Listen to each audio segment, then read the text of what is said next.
A report has come out revealing a Raptor signing is likely imminent. So we're going to break down what that signing means for this group and what it means for the future of this team. Additionally, a former Toronto Raptor that had a lot of people excited about his potential is finally finding his footing and breaking out in the NBA. And then Bleacher Report is also predicting another Raptors trade come this summer. So lots of stuff to dive into in this video. But before we do, folks, we are very, very close to 34,000 subscribers. So it would mean the world to me if you guys could hit that subscribe button, only if you want to stay up to date with all of the latest Toronto Raptors news. But appreciate everyone that's been supporting the channel, checking out the vids, and riding this journey as the Raptors enter a new era of basketball. But let's dive into the news. Let's dive into what's been going on. So basically, report has come out that indicates a Raptor signing is basically imminent. And you read between the lines, or you read between all of the reports that have come out, it seems like this deal is going to happen much sooner rather than later. So basically, we all know Kelly Olynyk is a guy that has come in,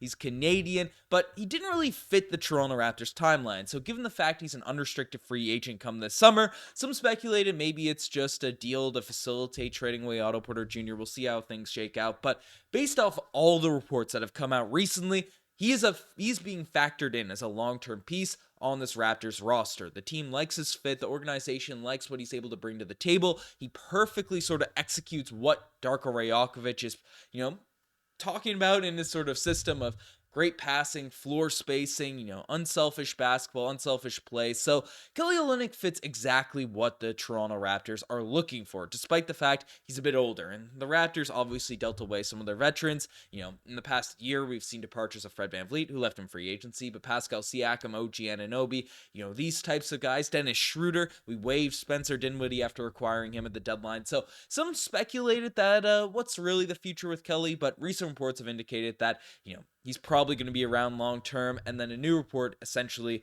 details that a deal is coming. A deal is pretty well imminent. So basically, Doug Smith has talked about an extension is going to happen, put it in pretty blunt terms, and expected that a deal would happen, potentially on the day off, but Bobby Webster wouldn't play along with, the predicted day. So Doug Smith thought that this deal would end up happening sort of yesterday or today. So that seems like it's happening pretty soon. There's significant traction in terms of one of these deals, and this was followed up by Grange. Basically, he talked about it directly on the broadcast, but there's optimism about an extension. He doesn't know the exact timeline, whereas Doug Smith sort of said, hey, he expected it to happen yesterday on the day off, to get those reports out timely, get my YouTube videos out in a timely manner. But basically, he doesn't see it something as lingering too long per sources. If you had to guess, it's maybe something like a 2-year deal. It can't be longer, as Kelly Olynyk was acquired via trade and in the ballpark of $25 million. So that's sort of the number, that's sort of the timeline, that's sort of the deal,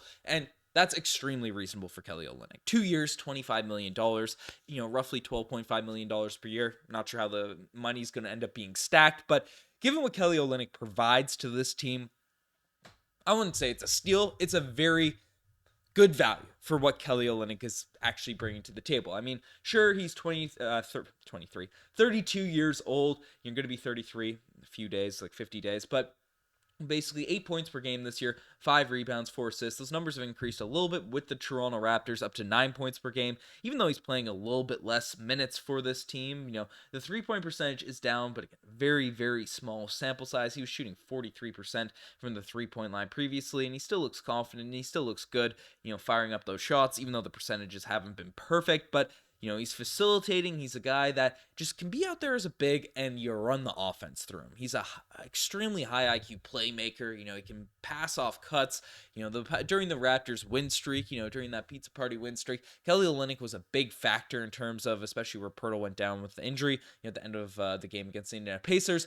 But the way Kelly Olynyk can run that Marc Gasol-esque spot in the offense, where he's in the high post and he's more above the 3-point line than Marc Gasol was. Marc Gasol, even though he shot threes and made threes and facilitated out there, Kelly Olynyk's even a little bit more floor space, a little bit more confident dribbling the basketball, but he's almost like a point center, and that's exactly what Darko Rajakovic wants from everyone out there on the team. He wants all guys that have high IQ passing, and like we've seen RJ Barrett's even passing ability improve. Obviously IQ and Scotty Barnes are very, very, very strong playmakers, coming into this team and stuff like that. So, having Kelly Olynyk, who fits the ability to sort of make good decisions, make good passes, and also is able to space the floor on the offensive end, is a perfect cog in terms of the system we're trying to build with this Raptors team. And even though he's older, even though he might regress a little bit, over the course of this 2-year deal, I still have full confidence in his ability to perform. And even though Chris Boucher is a guy that might be more, some people are like, oh, well, what does Kelly Olynyk do more than Chris Boucher? Chris Boucher is the better defender for sure, a bit more mobile, a better shot blocker and rim protector and things along those lines, and can shoot the three as well. But Kelly Olynyk, the reason that he works, why he's favorited by a Darko Rajakovic system, is the passing. Chris Boucher is not going to be making plays for other people. He's not going to be able to sort of confidently dribble up the basketball. Even Kelly Olynyk can make some drives and things like that. Darko wants players that facilitate that sort of quick moving offensive, quick paced decision making, not forced shots, not boneheaded decisions. Even though Chris Boucher is a hustler, a better defender, and around similar ages and stuff, a little bit younger, a couple years I believe, he doesn't sort of do the things that Darko's really looking for. And that's unfortunate because I still think Chris Boucher is a good player, but I think if the money for, a backup big, that the key backup big in the Raptors sort of system is going to go to Kelly over a Boucher, and we're seeing it in terms of minutes played right now. So, we'll see what happens when the details are officially revealed for Kelly Olynyk, but happy to hear that this deal is going down. It makes that deal with the Utah Jazz look even more like a steal. I mean, Otto Porter Jr. is getting bought out now by the Utah Jazz. Kira Lewis Jr. was just a throw-in that Pascal Siakam. I think we had to, the Pacers ended up getting a draft compensation and stuff. The Pelicans have to give up draft compensation in order to get rid of Kira Lewis Jr. And then, the late first-round pick, we have a bunch of those, and we were able to get Abaji as well as Kelly Olynyk, who are two very, very strong NBA players. So happy with how all that shaked out. But the next thing we're taking a look at is a former Toronto Raptor starting to break out. Now, Dalano Banton is a player that Raptors fans, being a hometown hero, wanted to see thrive, wanted to see succeed. And we saw so many games, so many glimpses of this man's potential, whether it's in the G League, whether it's with the main group, the preseason, things like that. He was a guy that seemed to be a dude that could be a main cog, could be a cool steal for the Toronto Raptors in the second round. However, the turnovers and the unpredictability, playing a little bit outside of his pace, just didn't allow him to really fit and find his footing in a rotation with the Toronto Raptors of the past,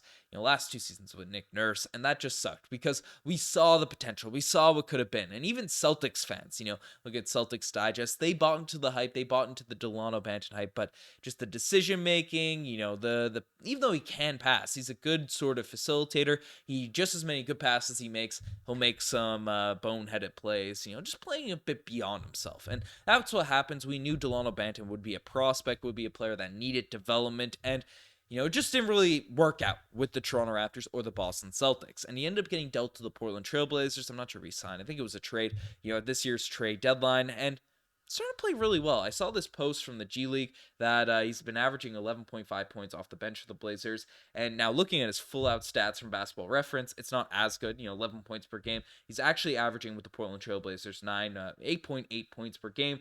3 rebounds, 1.7 assists. The turnovers are still a little bit high. The assist to turnover ratio isn't phenomenal. The shooting is still they're left to be desired, but the fact that he's getting some run, getting some actual opportunities with the Portland Trailblazers here now at this point, it's putting him 9 points per game. The Blazers fans really seem to like him in terms of his potential, are buying in, and I'm just happy that he's sort of finding his footing. He's breaking out and finding a little spot in the NBA, because even though he's not a great shooter, even though he can turn over the basketball a little bit too much, he has NBA proper skills. He has amazing size. He's a really solid defender when he's locked in, in terms of his length, at that guard sort of position, and play really fast. He's really strong in transition. And now, even though there's still shortcomings with his game, the turnovers and the shooting, he's getting an actual run with the Portland Trailblazers, and he's doing well. He's doing a very solid job, off the bench for the Portland Trailblazers, for that team. Again, there's not crazy expectations for him. He's not the next Giannis. Like,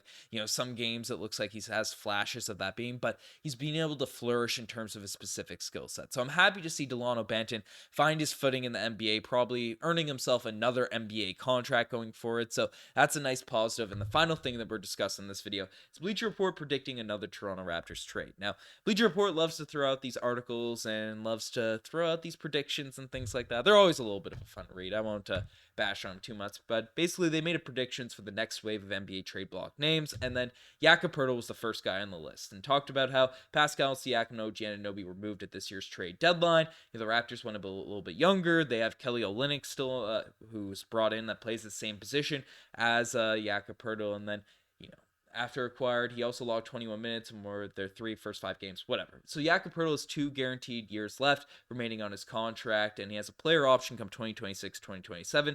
So deals should be pretty easy to move, and a huge target in the middle who excels at rebounding as a talented defender.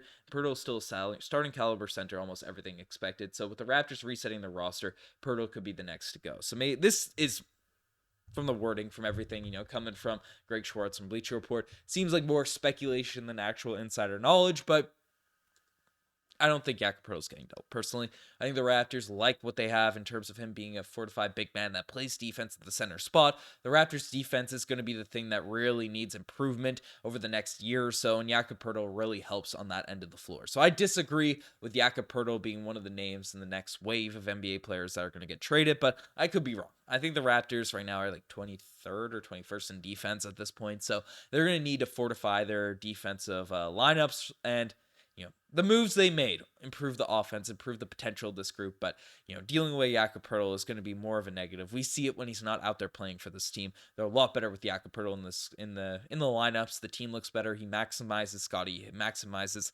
RJ Barrett than if he's just randomly out of the lineup. So I think Jakob Poeltl is going to be here to stay for at least a little bit while longer. I don't predict a Jakob Poeltl trading coming very soon, but let me know what you guys think in the comment section down below. You guys are the best to make it this far. Subscribe to the channel if you guys haven't already. I'm signing out.